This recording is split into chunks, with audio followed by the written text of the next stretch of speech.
let's just run it. I just want to see the blocking. All right. If it's gonna take too much time, let's just do it now. Okay, we're good. All right, let's go. All right. Set. And action.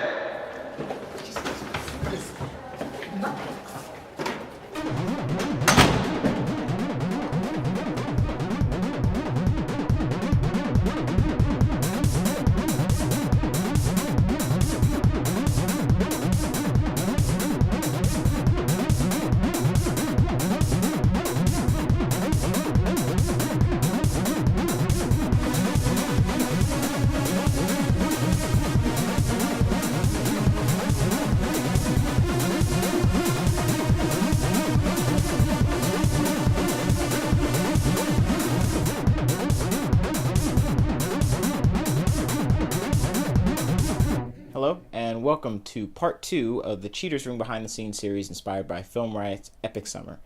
I'm Gray, the writer and director, and here once again is a link to the short, which you'll definitely want to check out now because this episode ends with us shooting the last shot of the movie, so spoilers.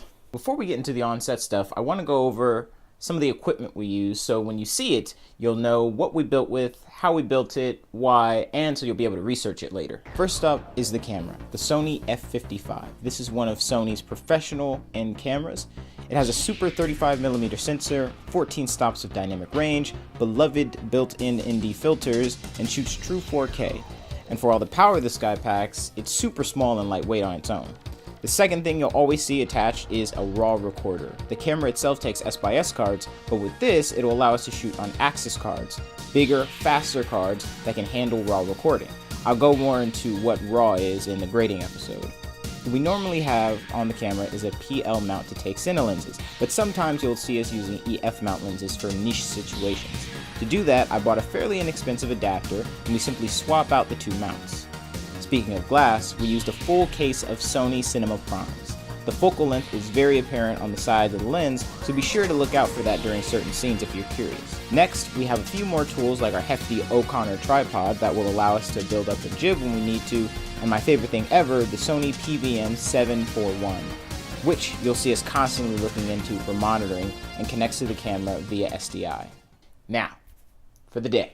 The first thing we actually attempted to shoot this day was the Dean's office scenes, but unfortunately we weren't able to achieve our goal cinematically. So I'm going to save the breakdown of that scene for when we reshoot it. Guys, I'm not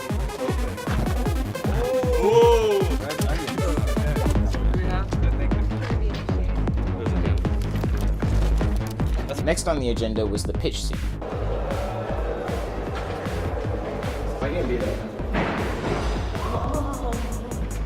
First off, Joey, our gaffer, set up a 1K Mole Richardson on the left side of the classroom, bouncing off the whiteboard, and then even yet being diffused with diffusion paper before it hit the talent in the front row.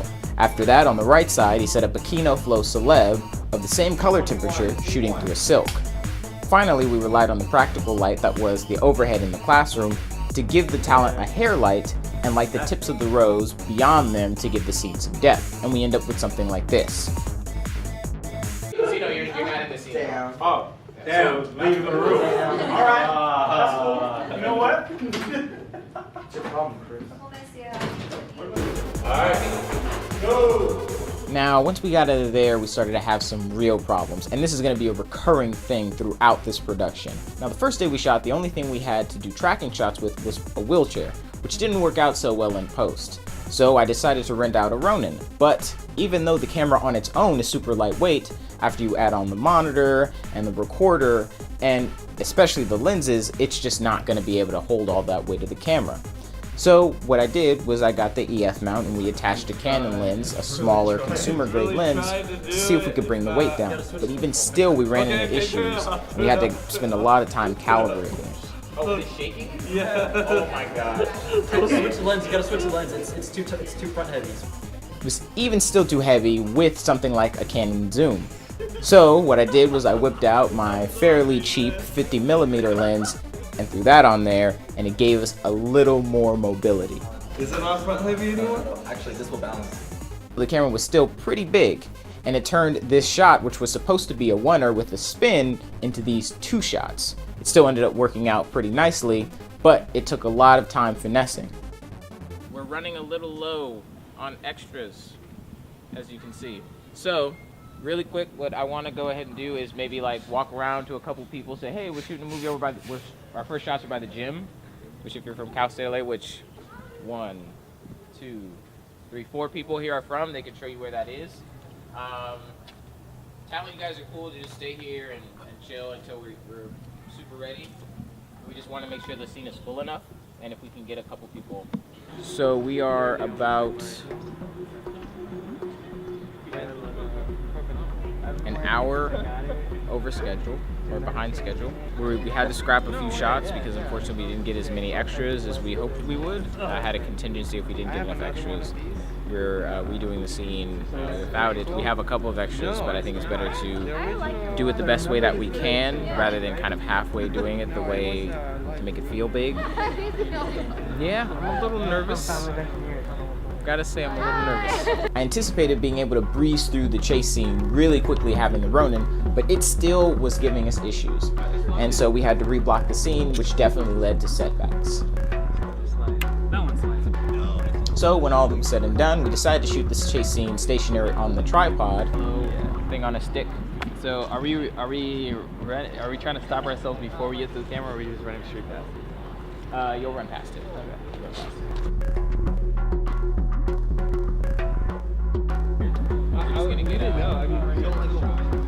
And then for the close-ups, we swapped to something more telephoto, marked our areas of focus, and shot that way. It is more than my whole life savings. It's more than my whole net worth. Not just his, but mine. Yeah. And his. And mine too. This would pay off my grad school, undergrad, everything. It's pretty small. Or no. Next, we had the jib shot. Now, we hadn't built this up before, so that took quite a bit of time too. I just wanna. Oh shit! Oh, I'm gonna get away. But once it was up, I got my first looks, handed it off to Dodie and Aaron, and after reworking the new blocking, we shot from there. Okay.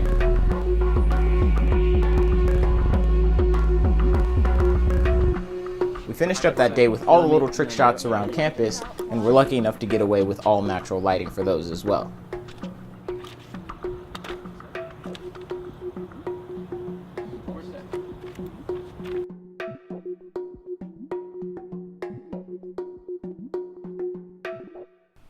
Our next day of shooting also, again, was a lot of trial and error.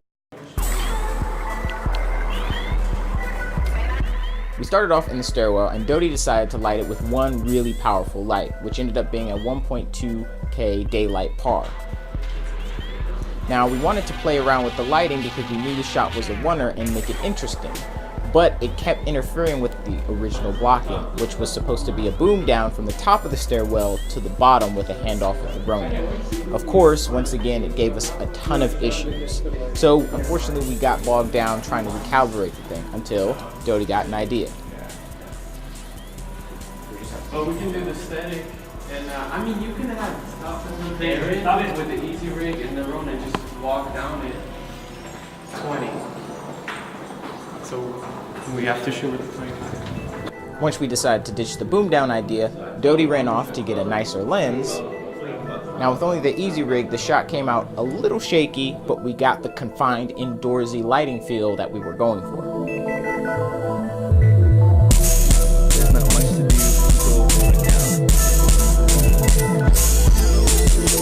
After that, we made our way outside to reshoot the courtyard scenes. Now the original scene only required Johnny and Lana, but since scheduling blessed us with having the rest of Johnny's crew, I decided to build on the world a little bit and include them in the scene. Now at some point the sunlight was really strong in the courtyard, so after we decided which table would be best for the blocking, Dodie and Aaron set up a 6x6 diffusion to diffuse a lot of that really strong sunlight hitting the table. We still needed it, just controlled. So they simply hooked up a silver bounce to a C-stand, and then once we exposed for the sky, they set up in the proper area to light the rest of the group. And we get this really nice, even, and nicely exposed shot. Better than that, since the sun was right there, Tiffany could simply walk into the edge of the sunlight and get this really nice hair light when she walked up for her part. Now, unfortunately, even with all that luck, we still ran into problems because, well, The shotgun mic broke. We found this out right before shooting the scene, but I was a little afraid of dismissing everyone since we were already there. So we proceeded to shoot the entire scene, dialogue included, with just the onboard mic on the Zoom recorder. Inevitably, it meant an impending reshoot. But because the group shots were so good, they survived the cut. Hey everybody, this is Susan. She's in charge of the whole thing. She pays for everything. Yeah, just on the other side. This is Danny right here. So, That's Danny. Danny. His dad owns Cafe. I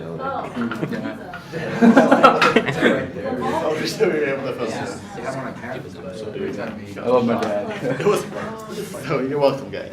Yeah. Thanks, Dad. Brian. Brian is Danny's brother. He's my brother, I'm Danny. This is Danny's Jennifer. brother. That's my real name. Jennifer. Legal name.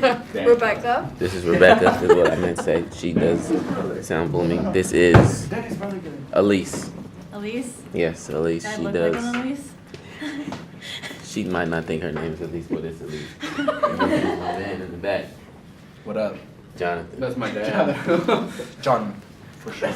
The father that owns Cafe. So we're the crew behind the scenes. You're gonna see me on the camera. I was really excited about shooting the final shot of the movie since it alluded to Johnny being in a sort of prison and playing off of the netted windows in the classroom doors. I figured we need a lot of perspective adjustments, so we built the jib up in case we need to move or push in or pull out during the scene. Beautiful. So we're shooting the last scene of the movie now. Let's get in It's the closer. first day of the reshoot. So jib through the door. Hopefully it's very subtle. It's the last shot of the movie, so I really want it to be at least 95% of what we need. But yeah, it's all about subtlety now. All about subtlety. I'll probably have to cheat forward a little bit. Yeah. Now I'm like, okay, I'm sick of this. And come back down. Put the jacket on and then walk over here. So now inside of the classroom we had two lights. One RE lights at the back of the classroom with CTO to give that strong sunlight feel, and then another RE with diffusion placed over it, bouncing against the wall next to the classroom door to light that half of my face as I stepped into that darkness. To see into the classroom as much as possible, we used a wide lens and shot close to the door. The only problem with this is the closer we are, the more reflections in the glass of the door we're gonna get of the camera. Now, if we did the opposite thing and shot telephoto and far away, unfortunately we're crunching our image together and we couldn't see enough into the classroom as we needed to see the action that Johnny performs.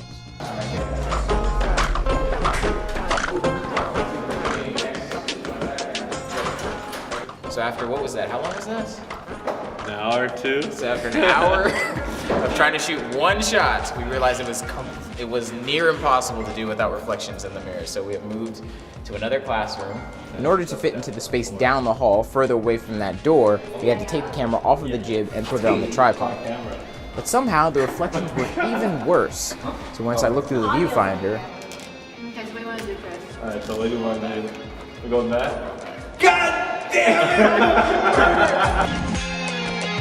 once we moved back to the original classroom, we flagged off the camera as much as possible from light and shot it. Now, you can still probably see some residue of the camera if you look hard enough, but it's a livable amount.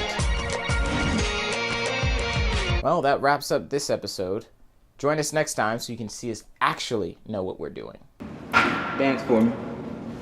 Like what kind of urban? Yeah. Or some classic stuff. Urban? Yeah.